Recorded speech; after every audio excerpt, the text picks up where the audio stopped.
ఉన్నాను. మాకు మా హక్కులు ఏవైతే ఉన్నాయో, మా ద్వారా మీరు ముక్కు పిండి వసూలు చేస్తున్నటువంటి పన్నులు ఏ రకంగా ఉన్నాయో, మరి వాటన్నిటికీ సమాధానం మాకు రావాల్సినటువంటి వాటా విషయంలో మీరు ఎందుకు వెనకడుగు వేస్తున్నారని ఈ సమావేశ వేదిక ద్వారా మేము అధికార ప్రతిపక్ష పార్టీలన్నింటినీ కూడా ప్రశ్నిస్తూ ఉన్నాము.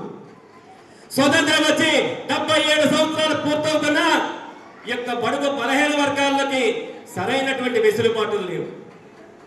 మరొక నాయకుడు ఒకడు కాంగ్రెస్ పార్టీ అధ్యక్షుడు, కాంగ్రెస్ పార్టీ నాయకుడు కాశ్మీర్ నుంచి కన్యాకుమారి దాకా భారత రాజ్యాంగాన్ని చేతబట్టి మేము ఇచ్చేహత్తం అచ్చేహత్తం ఊడ్చేహత్తం అని చెప్పాడు.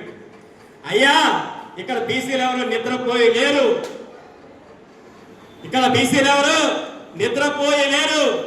మీరు 65 సంవత్సరాలు ఈ యొక్క భారతదేశాన్ని ఏలారు, అప్పుడు మీరు కళ్ళు మూసుకొని ఉన్నారా అని అడుగుతున్నాను మేము.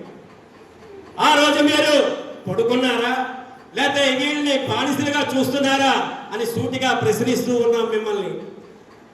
ఈ రోజున పార్లమెంటులో మరి ప్రధాని మోదీ గారు అడిగినటువంటి కొన్ని ప్రశ్నలకి సమాధానమే చెప్పకుండా నేను బాయ్కట్ చేస్తున్నానని చెప్పేసి బయటికి పోయిన నువ్వు ఈ బీసీల కోసం ఏం చేస్తావని ఈ సభా వేదిక ద్వారా మేము ప్రశ్నిస్తూ ఉన్నాం. మీకు చేత కాకపోతే చేసేవాళ్ళని చేయనివ్వండి, మీకు చేతనైతే ఈ యొక్క బడుగు బలహీన వర్గాలకి అండగా నిలవండి, అంతే తప్ప మీరేదో అది చేసేస్తాం ఇది చేసేస్తాం అని చెప్పి 70